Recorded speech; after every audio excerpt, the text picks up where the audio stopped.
এই যে জুতা দিয়ে মারাটা ভাই, যারা বলতেছে আইসা এই যে মিডিয়ার সামনে যে এটা ঠিক না, আইনকে হাতে তুলে নেওয়া ঠিক হয় নাই, ওরাও কিন্তু জানেন মনে মনে খুশি। বন্ধু বান্ধব যখন চা খাইতে আড্ডা মারতে বসে তখন কিন্তু বলে যে একদম জায়গা মতো দিছে, ঠিক করছে, ওটা বলে। কিন্তু আসলে মিডিয়ার সামনে একরকম বলতে হয়। জামায়াত যদি নির্বাচনে অংশগ্রহণ করতে পারে তাহলে আওয়ামী লীগ কেন নির্বাচনে অংশগ্রহণ করতে পারবে না, এই বলে মন্তব্য করেছেন তৃতীয় মাত্রার জনাব জিল্লুর রহমান সাহেব। লোভে পড়েছেন, গোয়েন্দা সংস্থা চাপ তাপে পড়ে তিনি তার সেই স্ট্রেন্থ রাখতে পারেনি। কিন্তু তার যে অধঃপতন, সেই অধঃপতনটা আসলে এত নিচু পর্যায়ে চলে গেছিল যেটা আমি কল্পনা করতে পারিনি। কিছু দুর্নীতির ব্যাপারে কথাবার্তা হচ্ছে, আর তার ভাগ্নে একটা মেম্বার হওয়ার উপযুক্ত না। আসসালামু আলাইকুম দর্শক, ইতিমধ্যেই এসি হাবিবুল আউয়াল এবং নুরুল হুদা এই দুইজন এসি আটক হয়েছে, সেটা আপনারা সকলে জানেন। নুরুল হুদা যিনি, তাকে কিন্তু জুতা পেটা করা হয়েছে এবং জুতার মালা গলায় দিয়ে তাকে পুলিশের কাছে সোপর্দ করা হয়েছে। আর এই বিষয়টি নিয়ে কিন্তু এখন সোশ্যাল মিডিয়া তোলপাড়। অনেকেই বলছে এটা মব জাস্টিস। আসলে অনেকেই এটা বিভিন্ন ধরনে বিভিন্ন রকমভাবে এটা নিয়ে আলোচনা বা বিশ্লেষণ করছে। অনেকেই বলছে এটা করা ঠিক হয়নি। ডক্টর ইউনূস সাহেব বলেছে এটা ঠিক হয়নি, বা উপদেষ্টা মণ্ডলীরও একই কথা বলছে, এবং যারা তাকে বেজ্জতি করেছে তাদের বিরুদ্ধেও আইনানুগ ব্যবস্থা নেওয়া হবে।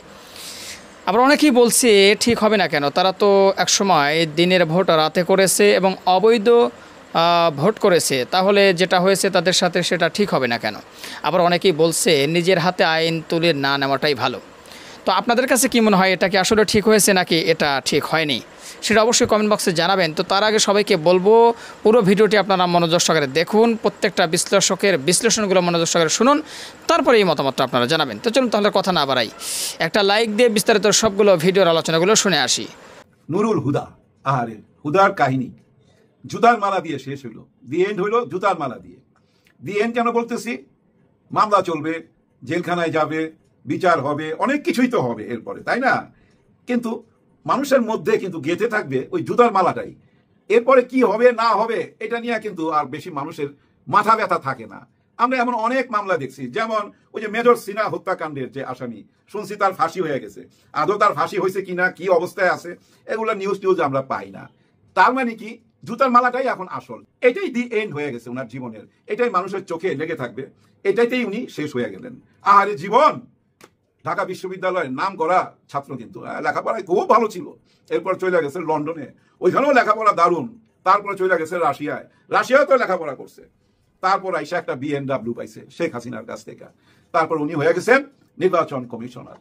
উনার আমলে যে নির্বাচন হয়েছে, আর উনি মিডিয়াতে আইসা যেভাবে কথা বলতো, একেবারেই পুতুলের মতো, একটা পুতুল মনে হইতেছে কেউ পিছন দিক দিয়া চাবি দিয়ে দিছে, তোতা পাখিরে যা শিখাই দিছে তাই বলতেছে।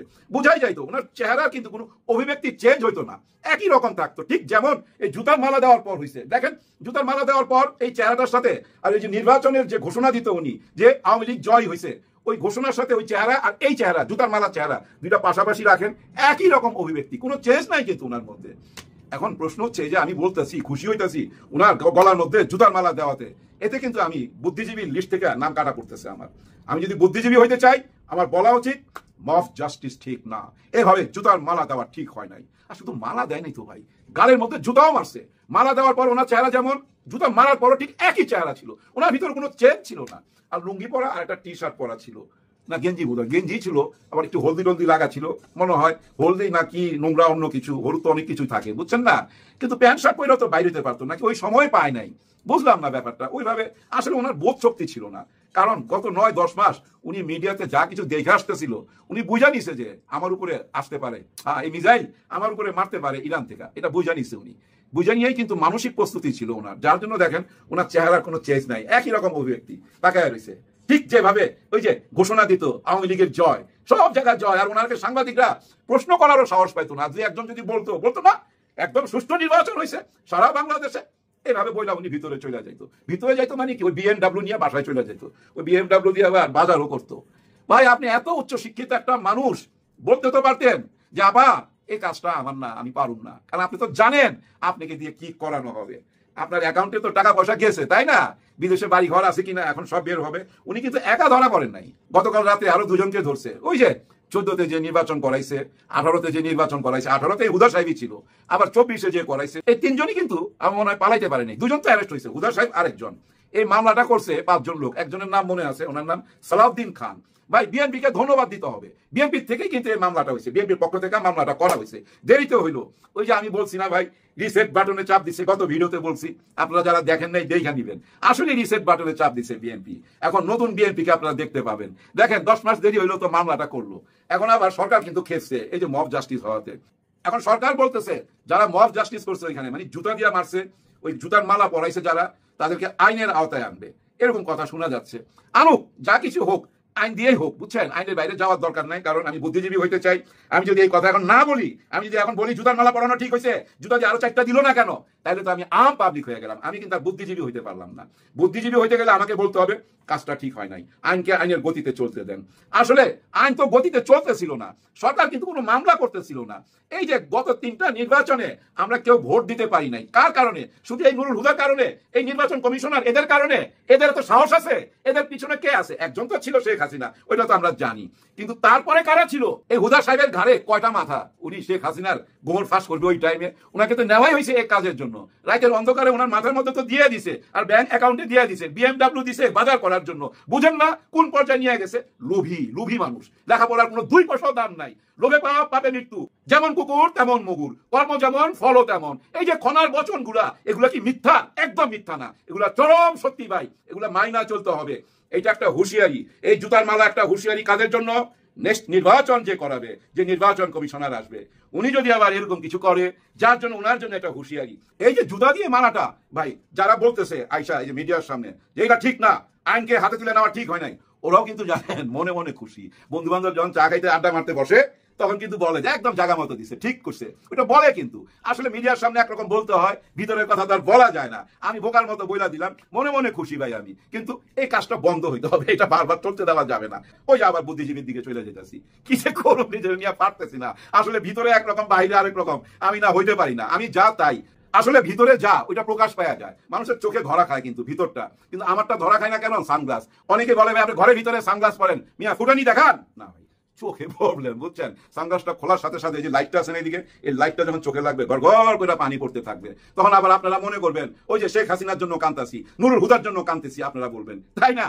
আসলে শেখ হাসিনা কিন্তু এখন দেখতেছে, আমাদের প্রাক্তন প্রধানমন্ত্রী ভারত থেকে বৈশা বৈশা দেখতেছে নুরুল হুদার অবস্থা, আর মনে মনে ভাবতেছে 5ই আগস্টে যদি আমি না পলাইতাম আমার জানি কি হইতো। এটা কিন্তু মনে মনে ভাববে।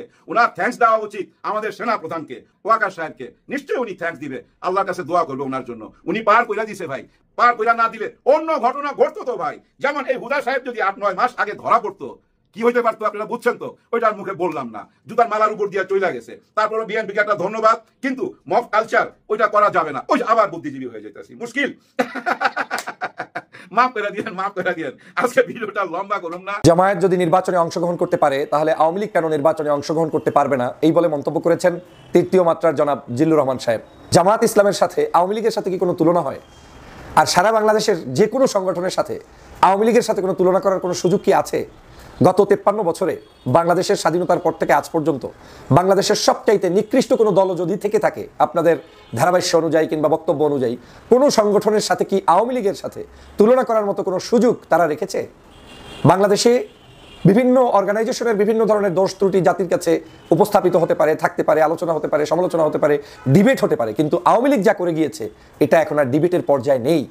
এই আওয়ামী লীগ করে গিয়েছে চোখের সামনে মানুষদেরকে, একদম প্রধানমন্ত্রী থেকে শুরু করে ওই দলের সর্বনিম্নের যে কর্মী রয়েছেন সে পর্যন্ত এই ধরনের সন্ত্রাসী কর্মকাণ্ডের মধ্যে লিপ্ত হয়ে গিয়েছিলেন, এবং তারা দিবালোকের মতো স্পষ্টভাবে জাতির সামনে, চোখের সামনে মানুষগুলোকে হত্যার জন্য নির্দেশ দিয়েছেন, খুন করেছেন, মেরেছেন, এবং 16 বছরের ইতিহাসটা ছিল তাদের কি, সেটা জাতি আজকে জানে। বাংলাদেশের প্রত্যেকটি প্রান্তে মানুষের কান্না ভেসে উঠত এই আওয়ামী লীগের অত্যাচারে, জুলুম, নির্যাতনে। খুন, গুম, হত্যা, মানুষের উপরে জুলুম, নির্যাতন, বিনা ভোটের নির্বাচন, অর্থনীতিতে লোপাট করা, ক্রস ফায়ার দেওয়া, আয়নাঘর তৈরি করা, প্রত্যেকটি রাজনৈতিক দলগুলোর উপর থেকে যে কি বিভৎস চরিত্র উপস্থাপিত হয়েছে সেটা জাতিকে আর বলার ভাষা নেই। সেই আওয়ামী লীগের সাথে আপনি তুলনা করছেন জামায়াত ইসলামের সাথে। প্রথমেই বলতে চাই, জামায়াত ইসলাম 1971 সালে কি করেছে? যুদ্ধাপরাধী বিচার করতে গিয়ে আওয়ামী লীগ বাধ্য হলো মানবতা বিরোধী অপরাধ সাজাতে।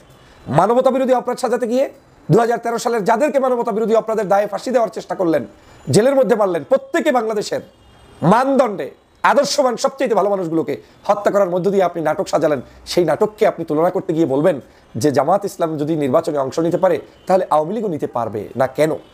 এটা কোনো কথা রে ভাই? এই কথাগুলোর উদ্দেশ্যটা হচ্ছে কি জানেন? এই কথাগুলোর উদ্দেশ্যটা হচ্ছে ইনিয়ে বিনিয়ে কিনিয়ে এই আওয়ামী লীগকে আবার বাংলাদেশের মানুষের কাছে উপস্থাপিত করা। ছেড়ে দিল একটি কথা, এই একটা শব্দ, এটা অনেক বড় শক্তিশালী। এই শব্দগুলোর মাধ্যমে মানুষের মাইন্ডসেট তৈরি করার জন্য একটা পরিকল্পনার অংশ হিসেবেই নামানো হয়েছে, যাতে এই শব্দগুলো আপনি শুনতে শুনতে আওয়ামী লীগ যে খুনি, আওয়ামী লীগ যে খারাপ, আওয়ামী লীগ যে চরম ঘৃণিত একটি সংগঠন, সেটা আপনার মাথা থেকে যেন চলে যায়, ঝেড়ে যায়। সে কারণেই পরিকল্পিতভাবে এই কথাগুলো বলেছে। কারণ আওয়ামী লীগের এই অপরাধগুলোকে হালকা করতে হলে এই বাংলাদেশে একটা দলের নামই সব সময় সব জায়গায় ব্যবহার করা সহজ, সেটা হচ্ছে জামাত। এই জামাত এমন একটা নাম, এই নাম বিক্রি করে 16 বছর শেখ হাসিনা খেয়েছে। এই নাম বিক্রি করে এখন আবার নতুন নতুন অনেক মানুষ তাদের বিরুদ্ধাচারণ করতে গিয়ে তাদেরকে সেই শেখ হাসিনার ভাষাই যুদ্ধাপরাধী বানানোর চেষ্টা করছে। এই নাম বিক্রি করে আবার এখন নতুন করে আওয়ামী লীগকে পুনর্বাসন করতে চায়। আসলে আদতে আমার অ্যানালাইসিস বলে বাংলাদেশের গত 16 বছরে যতগুলো টকশো করেছি, অনলাইনে কথা বলেছি, আমি কোনো জায়গায় তো জামাতের কোনো দোষ ত্রুটি আমার কাছে এখনো খুঁজে পাইনি। নাই যে মানুষগুলোকে হত্যা করেছে যে অভিযোগের ভিত্তিতে, সেই অভিযোগগুলো সম্পূর্ণ মিথ্যা, বানোয়াট। কত বড় ধৃষ্টতা দেলোয়ার হোসেন সাইদির মতো মানুষকে বলে 2.5 লক্ষ মানুষকে ধর্ষণ করেছে। এই যে বেকসুর খালাস পেলেন আপনার এটিএম আজহারুল ইসলাম, তাকে তো যুদ্ধাপরাধী বানিয়ে ফাঁসির কাস্টে নেওয়ার কথা ছিল। কই, তিনি তো খালাস পেয়েছেন। তার মানে প্রমাণ হয় তিনি অপরাধ করেননি এবং যাদেরকে ফাঁসি দেওয়া হয়েছে তার কেউই অপরাধ করেনি, কিন্তু তাদেরকে দেয়া হয়েছে। জিল্লুর রহমান সাহেব বুঝতে হবে যে বাংলাদেশে মানবতা বিরোধী অপরাধ সাজিয়ে জামাতকে এখানে প্রশ্নবিদ্ধ করার মূল কারণটা কি? কারণটা ছিল যখন বিএনপি এবং জামাত এক সময় একাকার হয়ে গিয়েছিলেন, তখন এই বিএনপি থেকে জামাতকে ভেঙে দিতে চেয়েছিল, কিন্তু জামাত এবং বিএনপি দীর্ঘদিন পর্যন্ত একত্রে লড়াই করেছে, ভেঙে যায়নি। এবং যে কারণে তারা শক্তি সঞ্চার করে বাংলাদেশের পরিবর্তন করছেন, এটা ভেবে আওয়ামী লীগ সহ্য করতে তখন পারেনি। দেশি বিদেশি ষড়যন্ত্রবিদরা মনে মনে ভেবেছেন এই দুটি দল যদি ঐক্যবদ্ধ থেকে যায় তাহলে কিন্তু বাংলাদেশে আর কোনোদিন কেউ ক্ষমতা নিতে পারবে না। সেই সমসাময়িক রাজনৈতিক প্রেক্ষাপটের বিবেচনায় আওয়ামী লীগ ষড়যন্ত্র করে, বিদেশি ষড়যন্ত্র করে জামাতকে চিরদিনের জন্য নির্মূল করতে চেয়েছে। এবং ওরা জানে যে জামাত থাকলে সেখানে ষড়যন্ত্র বাস্তবায়ন করা কঠিন হয়ে যাবে, অতএব ওদেরকে সবার আগে মেরে ফেলো। আর সেটাই হয়েছে। বারবার অনেক নাটক সাজানো হয়েছে, তাদেরকে বিভিন্নভাবে প্রলোভন দেওয়া হয়েছে, কিন্তু কেউ কাউকে যখন ছাড়ছে না তখনই এই ষড়যন্ত্র করে ছাড়ানোর ব্যবস্থা করা হয়েছে। আমি তো জোর গলায় বলে যাবো, মৃত্যুর এক পর্যন্ত বলে যাবো, একটা মানুষকেও, এই যারা ফাঁসির কাস্টে ঝুলেছে, একজনও অপরাধী না। এই অপরাধগুলো শুধু আওয়ামী লীগের সাজানো নাটক। আপনি কি অপরাধী বিশ্বাস করেন? আজকের আওয়ামী লীগের এই সকল অপরাধকে মানুষের সামনে নতুন করে হালকা করে দেওয়ার জন্যই এই মন্তব্যটি এসেছে বলে আমি মনে করি। এবং আওয়ামী লীগের সাথে বাংলাদেশের আর যাই হোক কোনো মানুষের সাথে তুলনা হতে পারে না। যদি আপনি তাই বলেন তাহলে বলতে হবে বাংলাদেশের ওই 1971 সালের ভূমিকার জন্য সবচাইতে বড় ক্ষমা প্রার্থী হওয়া উচিত আওয়ামী লীগকেই।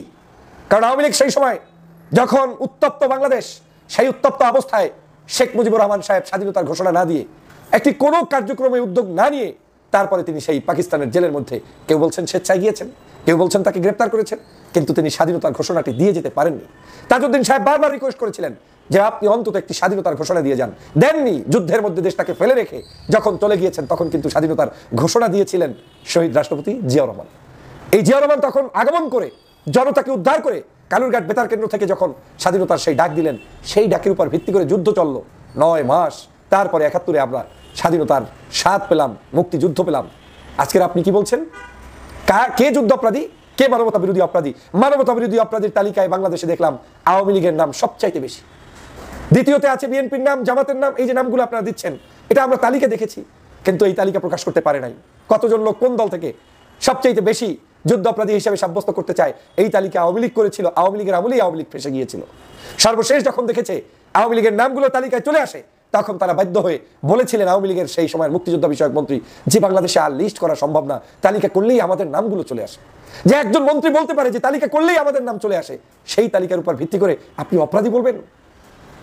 একটা দেশের পক্ষে এবং বিপক্ষে থাকার মধ্য দিয়ে, মানে আমি এই মুহূর্তে একটি যুদ্ধ করলেন কিংবা একটি আন্দোলন করলেন, এটার পক্ষে বিপক্ষে আমি থাকতেই পারি। যে পক্ষে থাকছে তেও দেশের জন্য থাকছে, আর যে বিপক্ষে থাকছে তারও দর্শন হচ্ছে যে পক্ষে না থেকে বিপক্ষে থেকে দেশটাকে সৌন্দর্যভাবে রক্ষা করা যায় কিনা। এই দুটো মতকেই গ্রহণযোগ্য মত হিসেবে আমাদের এই হিস্ট্রিতে রক্ষা করার, গ্রহণ করার বহু ইতিহাস রয়েছে।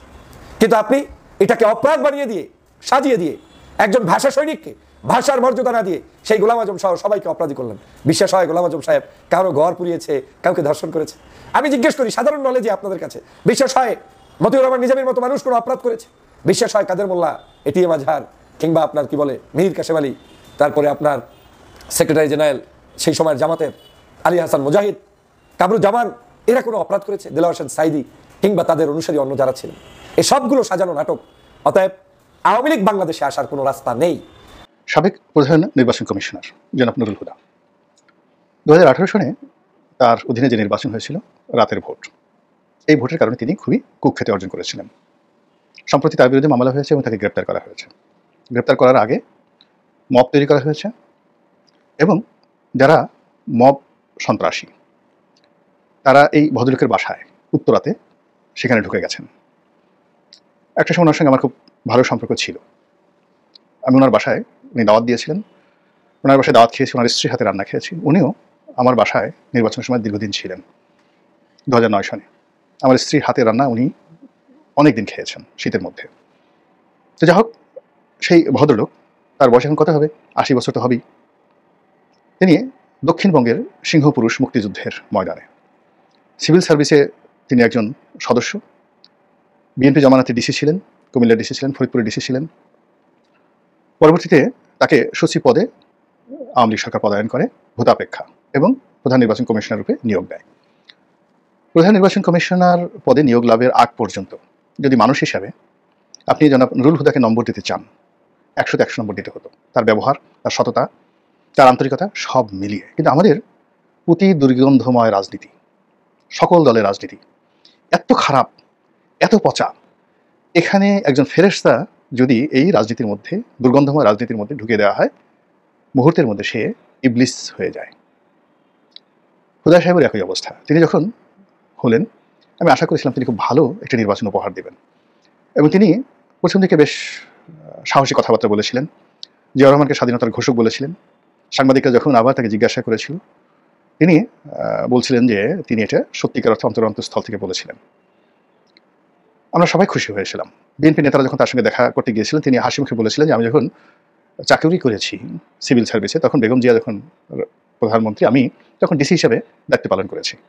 এবং আমাদের দেশে যে কৃষ্টি এবং কালচার, সেটা হলো যে খুব ভালো মানুষ না হলে এবং নিরপেক্ষ না হলে এবং একেবারে দলকানা না হলে সাধারণত কাউকে ডিসি হিসাবে কোনো রাজনৈতিক সরকার মনোনয়ন দেয় না।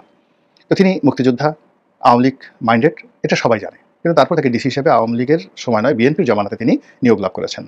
ইট মিনস তার ভিতরে দক্ষতা, প্রফেশনালিজম ছিল। কিন্তু শেখ হাসিনার কবলে পড়ে, লোভে পড়ে, তারপর যাকে বলা হয় তিনি সেই নিজেও লোভে পড়েছেন, গোয়েন্দা সংস্থা চাপ তাপে পড়ে তিনি তার সেই স্ট্রেন্থ রাখতে পারেনি। কিন্তু তার যে অধঃপতন, সেই অধঃপতনটা আসলে এত নিচু পর্যায়ে চলে গেছিল যেটা আমি কল্পনা করতে পারিনি। কিছু দুর্নীতির ব্যাপারে কথাবার্তা হচ্ছে, আর তার ভাগ্নে একটা মেম্বার হওয়ার উপযুক্ত না, সেই ভাগ্নেকে তিনি শেখ হাসিনার সাথে রীতিমতো দর কষাকষি করে তাকে এমপি বানিয়েছেন। এটা তার দরকার ছিল না। এবং তার ওই সময়টিতে তার কর্মকাণ্ড, তার ভাগ্নের কর্মকাণ্ডর কারণে আমার বাড়িটা ভেঙেছে, তার ভাগ্নে এবং সে নিজে। এর কারণ হলো এই যাকে বলা হয়, আমি একটা লেখা লিখেছিলাম তার দায়িত্ব থেকে তিনি যখন অবসর নিলেন এবং সেই অবসর নেওয়ার পরে যখন হাবিবুল আওয়াল সাহেব এলেন, হাবিবুল আওয়ালও আমাদের ডিপার্টমেন্টের বড় ভাই, ল ডিপার্টমেন্টের বড় ভাই। তো আমি তখন একটা লেখা লিখেছিলাম নয়া দিগন্তে, নূর হুদার 5 সালের পাঁচালী, অর্থাৎ নুরুল হুদার মানে 5 বছরের পাঁচালী। সেখানে ওনার সঙ্গে আমার কি সম্পর্ক, উনি কী ছিলেন ইত্যাদি ইত্যাদি নিয়ে খোলামেলা কতগুলো কথা বলেছি। এবং এই কথায় উনি এবং ওনার ভাগ্নে এতটা বিক্ষুব্ধ হয়েছে যে তারা তাদের ক্ষমতা ব্যবহার করে আমার। দর্শক, আশা করি সবগুলো ভিডিও দেখেছেন এবং বিস্তারিত আলোচনাগুলো আপনারা মনোযোগ সহকারে শুনেছেন। তো অবশ্যই এবার আপনাদের মূল্যবান মতামতটা ভিডিওর কমেন্ট বক্সে জানিয়ে দিন। আর হ্যাঁ, পারলে ভিডিওটি শেয়ার করে সবাই দেখার সুযোগ করে দিন। আর আমাদের এই channel Nasir Islamic media centre যদি আপনারা নতুন হন, প্রতিনিয়ত এই ধরনের সকল প্রকার নিত্য নতুন আপডেট খবরগুলো পেতে আমাদের এই চ্যানেলটি সাবস্ক্রাইব করে আমাদের সাথে থাকুন। ইতিমধ্যে যারা অলরেডি সাবস্ক্রাইব করে দিয়েছেন সবাইকে অসংখ্য ধন্যবাদ জানিয়ে ভিডিওটি এখানে শেষ করছি। ভালো থাকবেন সবাই, আল্লাহ হাফেজ।